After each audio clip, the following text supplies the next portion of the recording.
जब बात अपनी माँ की आती है तो ऐसे लड़ाकू लोग होना चाहिए जो सुबह से लेकर शाम तक बैठे रहे, ना कि वैसे जो डीजे के नाम पर आते हैं और पीछे के पीछे भाग जाते हैं। हमको नहीं चाहिए ऐसे लोग। चाहिए क्या?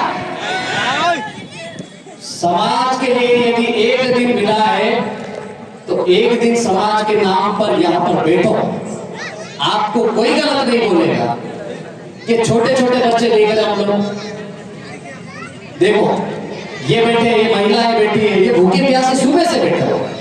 क्यों भाई? इनको किसी ने ठेका दिया है क्या? क्या इनको रोजी रोटी की मतलब चिंता नहीं है, या फिर इनके कोई दूसरे काम की फुर्सत ही है यहाँ के बैठ गए? बिल्कुल नहीं।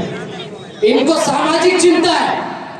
इस समाज की अंतिम पीढ़ी जो दर दर भटक रही है, उनके शिक्षा, स्वास्थ्य, रोजगार की चिंता है, उनके संवैधानिक हक अधिकारों की चिंता है, उनकी जमीनों की चिंता है। अब उसको बचाने के लिए हम लोग को इकट्ठा तो होना पड़ेगा। भले 9 अगस्त आए, 13 सितंबर आए, बिरसा मुंडा जयंती आए, चाहे 10 भील जयंती या शहादत दिवस आए, हर एक दिन हमारे लिए बहुत ही महत्वपूर्ण है। हमको विश्व आदिवासी दिवस की भी जरूरत है, लेकिन छुट्टी के नाम पर जो हम लोग संघर्ष कर रहे हैं वो बड़ा तकलीफ देता है। दिल बहुत तकलीफ होती है जब पता चलता है, हमारा आंकड़ा सामने आता है कि अलीराजपुर संविधान में के 5 अनुभाग के 5वें अनुसूची 244(1) के तहत 5वें अनुसूची क्षेत्र घोषित है। यहाँ पर 93% पॉपुलेशन आदिवासियों की है और आदिवासी दिवस पर छुट्टी नहीं है। दुनिया भर की छुट्टियां हैं, आदिवासी दिवस पर नहीं है। इस देश में जिनकी जनसंख्या 0.30% है, जिनकी जनसंख्या 3% है, जिनकी जनसंख्या 5% है, 7% है, 10% है, सबके लिए छुट्टी है। उनके हर बार त्योहार पर छुट्टी है। जब आदिवासी की बात आती है तो कोई नहीं करता। तब हमको बार बार आवेदन देना पड़ता है, नेताओं के भी चक्कर काटने पड़ते हैं, जिला प्रशासन के यहाँ भी गुहार लगानी पड़ती है, और बार बार हम लोग जाके उनके पैर पकड़ते हैं, हाथ जोड़ते हैं कि छुट्टी करवा दो, छुट्टी करा दो। क्यों भाई? वो इसलिए कि हमारे समाज का पढ़ा लिखा जो अधिकारी कर्मचारी वर्ग है वो इसमें शामिल हो पाए। लेकिन हम देखते हैं हमारे क्षेत्र में क्या हाल है। आदिवासी दिवस के दिन में बैठकें आयोजित की जा रही है, कर्मचारियों की ड्यूटियां लगाई जा रही है। एक दिन आता है जिसको यूएनओ कोई एक छोटा मोटा व्यक्ति नहीं है, एक संगठन नहीं है, एक देश नहीं है, ये पूरे विश्व के देशों का एक बाप है। जैसे घर में एक बाप रहता है और उसकी सबके सामने चलती है और सुनना पड़ती है। यूएनओ ने घोषित किया 1993 से, हम मना रहे हैं 2013 से। कितने सालों बाद? किसने षड्यंत्र रचा? क्यों नहीं पता चला आदिवासियों को? इतना बड़ा दिवस, ऊपर देखो संयुक्त राष्ट्र संघ यूएनओ द्वारा घोषित लिखा हुआ है, विश्व आदिवासी दिवस। मैं आपको बता दूं 1993 में भारत सरकार ने अपना प्रतिनिधित्व भेजा था, प्रतिनिधिमंडल यूएनओ में। इसी यूएनओ में वहां जाकर यहाँ के भारत सरकार के व्यक्ति ने क्या बोला था? बोले कि भारत में आदिवासी नहीं रहते हैं, भारत में आदिवासी नहीं रहते हैं, वहां पर भीलों के वंशज रहते हैं और उनकी जो भाषा संस्कृति है वो संस्कृत से मिलती है, वो आदिवासी नहीं है। इसीलिए आपको वनवासी कहा जाता है। इस षड्यंत्र को समझो आप, क्योंकि जैसे ही आप आदिवासी बोलते हो इस धरती के मालिक हो जाते हो, इस जमीन के मालिक हो जाते हो।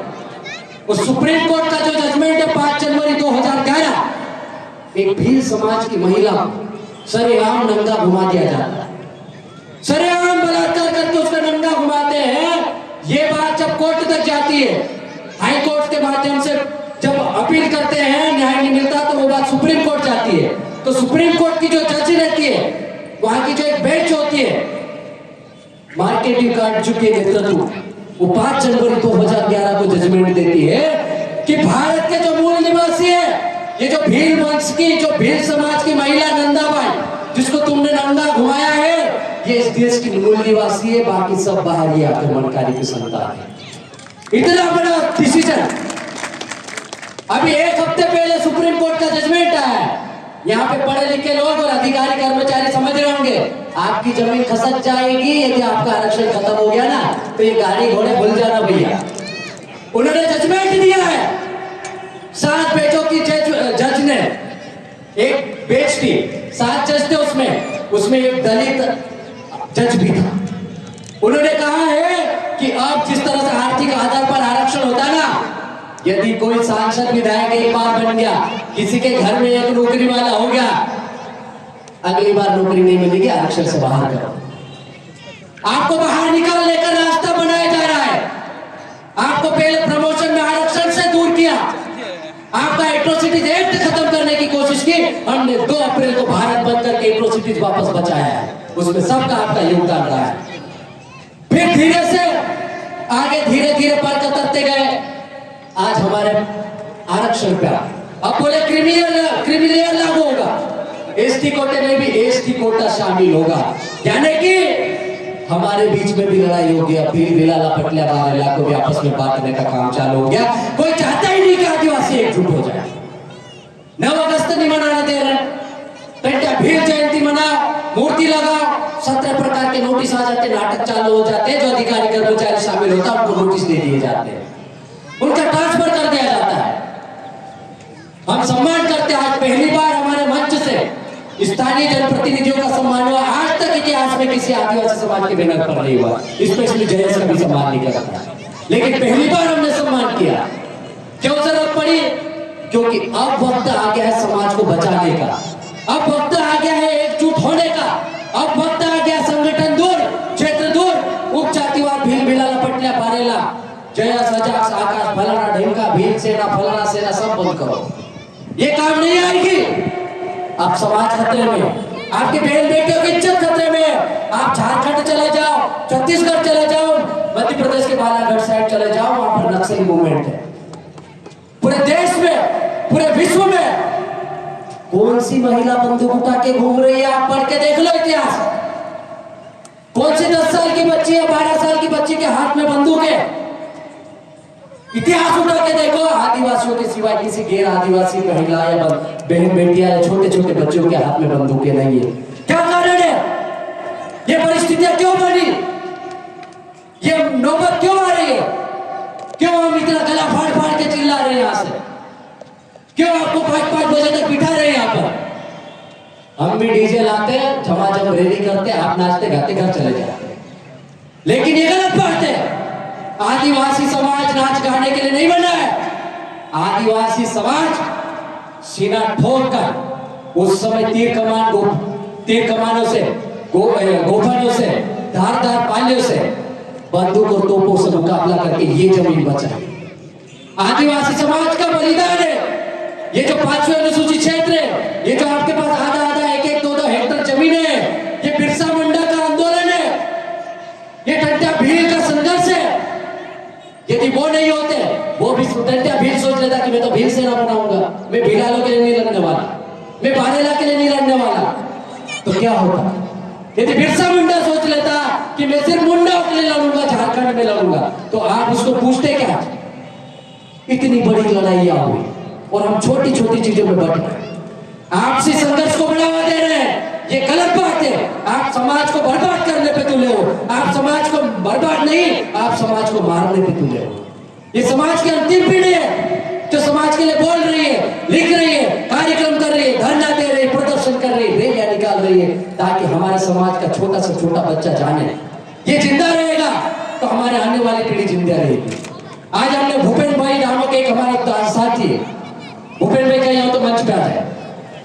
भोरदिया का भूपेन भाई बेरोजगार युवा है, पढ़ा लिखा है, बैचलर का आदमी। ऊपर भाई शर्माए मत, इधर बताना चाह रहा हूँ। इसके भाई जिला पंचायत में अच्छी पोस्ट पे है और इन्होंने जब सेमनपट्टी में मकान बनाया तो इन्होंने, ये भूपेन भाई, इन्होंने जब मकान बनाया, आजकल हम छोटा सा भूमि पूजन भी करते हैं तो कहीं कौन से बड़वे को वो चोटी वाले एंटीना वाले को ले आते हैं, लेकिन इस आदमी ने पूरा घर बनाया और घर की जो ओपनिंग होती है, आजकल फैशन चल रहा हमारे आदिवासी समाज में, इस व्यक्ति ने उस फैशन को लात मारते हुए समाज के वरिष्ठ पुजारी बड़वे तड़वी को बुलाया, पटेल को बुलाया, उनके माध्यम से परंपरागत रूप से उस घर की ओपनिंग की, इसलिए इनका सम्मान किया। दिप्तेश्वरी का इसलिए सम्मान किया कि वो आदिवासी समाज की भाषा बोली को, कहावतों को जिंदा रखती है। ये आठ और अनार, आठ और आमली, हमारे में एक और एप्पल पढ़ाया जाता है, इधर आमली पढ़ा रही है हमारी बेट। तो यही लोग हम जिंदा रखना चाहते हैं हमारे समाज को। क्या हाल है यार हमारे समाज का। भारत देश का प्रतिनिधि मंडल यूएनओ में जाके बोलता है कि आदिवासी नहीं है, और ये आदिवासी क्या कर रहा है? आप आदिवासी नहीं हो क्या? हो कि नहीं हो? सरकार कोई भी आए, संगठन कोई भी आए, कोई भी नहीं चाहता कि आदिवासी दिवस मनाए, कोई भी नहीं चाहता कि आदिवासी एकजुट हो। न अपने वाला एक कहावत में छे, अपने अपने हसी डाकड़ी कोण कोई दे, खरी बात की नहीं। तो जे पार्टी वाला हसी बात करे, मैं आवे तो मारी पार्टी जिंदाबाद, बोलो आवे तो मारी पार्टी घणी बार काम कर रही। अबे जमीन जा रही है, समाज मर रहा है, आरक्षण खत्म हो रहा है, हम दर दर भटक रहे हैं ज्ञापन लेके, कोई सुनने वाला नहीं है। अब तो एक हो जाओ। हम लोग बार बार बोल रहे हैं, आपका मान सम्मान कर रहे हैं, आपके घर जाके निमंत्रण दे रहे हैं, इसीलिए कर रहे हैं कि हमसे कोई गलती हुई होगी पिछले साल या 10 साल पहले, हम उस गलती को सुधारना चाहते हैं। लेकिन आप इस समाज के मंच पर आए, गैर आदिवासियों के मंच पर जाते हो, भाई भाई जैसे एक ही गले में हाथ डाल के खूब नाचते हो, लेकिन जब आदिवासी समाज की बात आती है तो सारे नेता पर्दे के पीछे से गायब हो जाते हैं, जैसे कि हम उसको काट खाएंगे। ये बहुत ही गंदी आदत है, ये बुरी बात है, इस चीज को खत्म करना है। अब ये लड़ाई हमारी आपसी लड़ाई नहीं है, हमारी कोई संगठन या पार्टीवाद से लड़ाई नहीं है, किसी सरकार पर पर्टिकुलर सरकार से भी लड़ाई है। क्योंकि 1993 से आदिवासी दिवस मनाया जाना था, तब भी नहीं मना पाया, 2013 में भी संघर्ष करना पड़ रहा था, और 24 में भी छुट्टी नहीं है। तो ये सब बेवकूफ बनाने के काम कर रहे हैं। इस देश की सर्वोच्च पर हमारे आदिवासी समाज की महामहिम राष्ट्रपति महोदय विराजमान है। इससे बड़ा कोई पद नहीं होता इस देश में, राष्ट्रपति से बड़ा कोई पद नहीं है देश में, लेकिन उनको भी आदिवासी छुट्टी दिवस घोषित करवाने में शर्म आ है, वो भी नहीं बोल पा रहे। हमारे क्षेत्र में विधायक है, सांसद है, सरपंच बनाने वाले हैं, दुनिया भर के नेता बन गए। ये आर्टिकल 330, 332 है ना, ये ऐसे ही नहीं मिला है, ये संविधान में हमारे बाप दादाओं का संघर्ष रहा है, उन्होंने बलिदान दिए।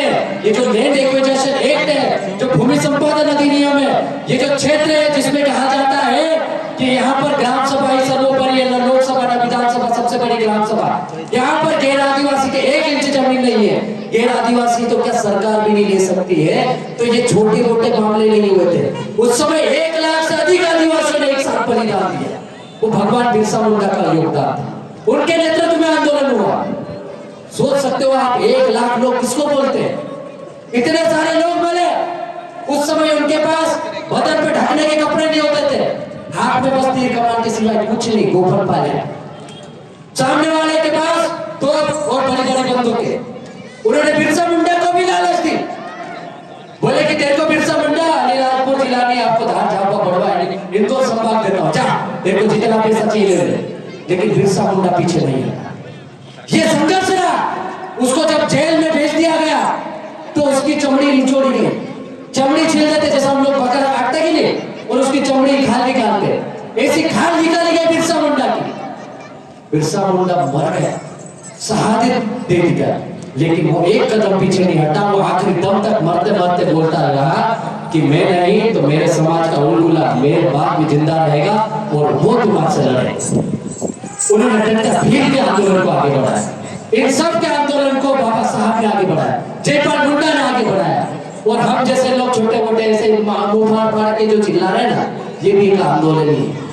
बाबा साहब ने जब संविधान दिया था ड्राफ्टिंग कमेटी को, ये हमारे जो देश के सर्वोच्च नेता थे उनको, तो उन्होंने कहा था कि ये जो संविधान है, मैं बस 2 मिनट में बात खत्म कर रहा हूँ, ये जो संविधान है ये कितना भी अच्छा क्यों ना हो, लेकिन इसको पढ़ने वाले, लिखने वाले और लागू करने वाले जब तक दिल्ली और भोपाल में और जज जो सुप्रीम कोर्ट में बैठे अच्छे नहीं होंगे तो ये संविधान तुम्हारे खिलाफ ही होगा। और नतीजा एट्रोसिटीज एक्ट, नतीजा प्रमोशन में आरक्षण, और नतीजा 1 हफ्ते पहले जो निर्णय आया, देख रहे ना, वहां पे हमारा व्यक्ति नहीं। और जो छुट के जाते हैं वो पार्टी के गमछे डाल के जाते हैं, तो पार्टी वाला इधर ज्यादा उछले तो ऐसा गमछा खींच देता पीछे, तो वो बोली की बात है।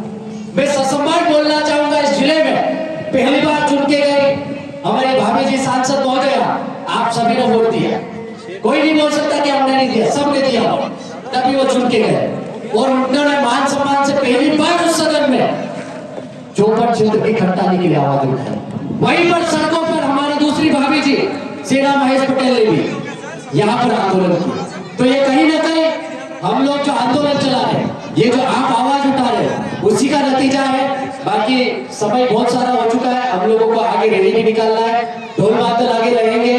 आप लोगों ने मुझे सुना, समय दिया, मैं आपका बहुत बहुत आभारी हूँ, क्योंकि मैं बोलना नहीं चाह रहा था, लेकिन मुझे ऐसा लगा कि पूरे कार्यक्रम में एक मैसेज निकला सम्मान के सिवा, तो इसलिए मुझे बोलने पे मजबूर होना पड़ा। तो हम लोग